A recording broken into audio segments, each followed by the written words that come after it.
let's head over to Morgantown, where West Virginia takes on Penn State as an 8.5 point underdog. This Penn State team, look, there's a lot of good things going on for them.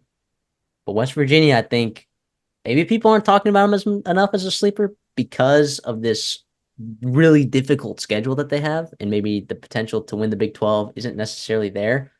But and definitely some question marks on the defensive side of the football. But look, I like Garrett Green. I like their running back room. I love their offensive line. And I think coaching staffs, beat writers, I think they're a little bit higher in this wide receiver room than we've seen in this West Virginia team in a little bit of time. Now you're talking about a Penn State team who was third in the country in points per game allowed, second in the country in yards per game allowed, and first in the country in run defense last year. So this is no slouch of a defense. And I know we talked about it in our preview a little bit, CD, but the defense is still nuts. All right. It's still going to be absolutely nuclear. There's no Manny Diaz there, though. He heads over to be the head coach at Duke. Instead, oh no, we bring in Tom Allen, another guy with insane experience as well, who literally had a Power 5 head coaching job last year at Indiana. So I don't know how much of a drop off that's going to be. It'll look different. I think it'll look different, but I'm certainly intrigued by this game. I think Penn State matches up really well with West Virginia because I think Penn State, for a team that struggled offensively last year, Drew Aller might need a nice little game to get settled in, playing against a kind of a weak team. And look, West Virginia got lucky last year. Admitted fans, Beanie Bishop, you got lucky with him. Okay. You got and Steve will tell you, because he's a Minnesota guy. See, y'all got lucky with him. And look, are these transfer portals in the secondary? Are they Beanie Bishop? Are you going to like magically land a guy who's all of a sudden going to become an All-American, right? After he couldn't even see the field on a not very depth in a cornerback room that wasn't very deep for Minnesota. So that I don't know that that's going to happen. So, but again, I on our show, our preview seat, I did take West Virginia's over 6.5, so I'm still high on this team. But interested to hear y'all's thoughts on this game. Drew, give me what you got. Yeah, you said it. I love the trio of Green, White, and the Bruiser Donaldson. It's like Pat White, Steve Slayton all over again, almost in a way. With that offensive line, it's all there. But with that defense, it is the perfect canvas for Andy Kotelnicki and Drew Allar to kick things off on the right foot. I mean, there's too much opportunity with that defense, I think. I would love to see a West Virginia team that upsets Penn State at home in week 1. That's just fun. That's just what I grew up with. I love to see that scrappy trio of weapons in the backfield. I want to see it. But I have Penn State in the playoff. I think their schedule lines up very nicely for them. Winning 10 games this year is very much on the table, in my opinion. And I just don't think West Virginia has the defense to keep up in this game. Although I would like to see them win. It's just a fun team to watch. I just don't see it. And, maybe Penn State takes a step back with Manny Diaz gone. Maybe that's a thing. They lose those 3 DBs to the NFL. But they have enough. I think they have enough. And what is this? This is Penn State minus 8.5. I don't know if that's a cover, but I have Penn State winning this game.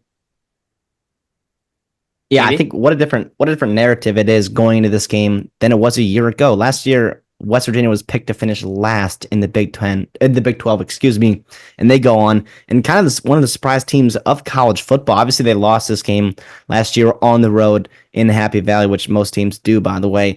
No shame in that. And obviously, Penn State and Drew Allar had a field day. He had over 300 yards. They didn't quite get the running game going like we thought they would, and that kind of never really came to fruition, all throughout. But this is a much different scenario. This is an under 10-point line. You are at home. You feel like you can actually win this football game. And I think it's a great sign for Neil Brown and West Virginia moving forward. But I'm with you guys. I think Penn State is just going to overwhelm them with this talent. I think Drew Allar and Kotelnicki, Drew hit out right on the head. This is going to be a perfect get-right game for them to really display what they're going to be changing and looking much, much better and more fluid and timely and in structure and just ahead of the chains. Whatever it is. Like last year was just clunky at times for Penn State. This year, I don't expect that to happen, and I expect that to start in week 1, even on the road at West Virginia. I look at Penn State's front seven and how talented they are on the defensive line and at the linebacker spot and what they can do against the strength of this West Virginia team, which is running the football.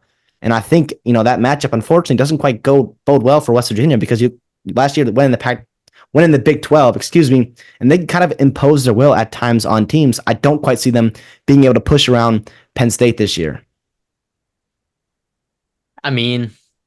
Penn State definitely had the best run defense in the country last year, but also I don't think their schedule was all that strong aside from, maybe the top two teams in the country and against Michigan. How many times did Michigan throw the ball in the second half against Penn State? Like one time. It's pass interference. Oh yeah, it was pass interference. So I don't know. I feel weird about this game. Look, we talk about top 10 teams going on the road week one. I mean, Florida State technically wasn't on the road, but you're looking at two games. Notre Dame or Penn State. One of these two teams, history says, is going to fall. I don't think Penn State falls, but I do think West Virginia covers. Christopher, what would you say is the weakness, I guess, of this Penn State defense? You're probably staring at that secondary, more specifically that cornerback room. I'm seeing a lot of new faces there. Not that they're not talented; they are really, really talented. Yep. I mean, obviously, you got the 5-star AJ Harris coming up with a high upside from Georgia. Jalen Kimber played a lot of football there for Florida, and is a pretty solid guy there. But it's also in a new defense, right? Implementing a new scheme with new faces there in that cornerback room. Obviously, Cam Miller's there too.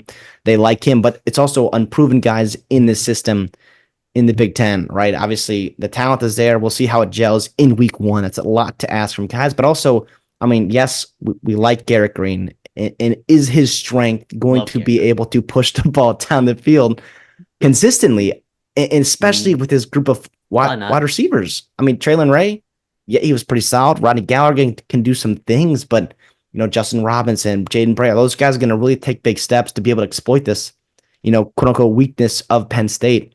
I don't quite see it. That's what I think the difference is with Michigan last year running the football is they could actually push the ball down the field, and they showed the ability to do that in the first half, or at least the threat to do that with J.J. McCarthy and with some of the talented, not only tight ends, but also receivers as well. I don't quite see the same threat, and it's almost going to look like what Georgia Tech did, right, in week 0, where they just kind of loaded the box and we're just going to stop the run, and it doesn't matter if you bet us deep because we don't expect you to do that consistently and be able to actually push the ball down the field. Yeah, Drew, anything we missed here? How we feel? Anything? No, I mean, you're absolutely right. I don't see West Virginia able to exploit the one area of weakness that they possibly could. I mean, y'all tell me better than I would know. Does West Virginia have the weapons to do that? And it sounds like they don't. It sounds like they don't have the receivers. It sounds like Green's not that high end down the field passer. It's not there. But I am with West Virginia covering, just not winning. Yeah, man, you got to be able to exploit your weaknesses and get what's taken. And we'll talk about that with the A&M Notre Dame game. There's a glaring weakness on Notre Dame, and we feel like A&M can exploit it. To bring it back to my school, and that's a big difference in a game. And if you're not able to take what's given, it's going to be hard to win, get a high profile upset, not be able to do that. What I'm saying is West Virginia was adept at making explosive plays last year. A lot of times those are in the run game, so I understand the Jaheim White. It was just Jaheim White. It was and Garrett Green. Yeah. And Garrett Green. See, did you take Penn State to cover? Yeah, I'll lay the 8.5, or what is it, 9? 8.5. Yeah, nice. Give me that.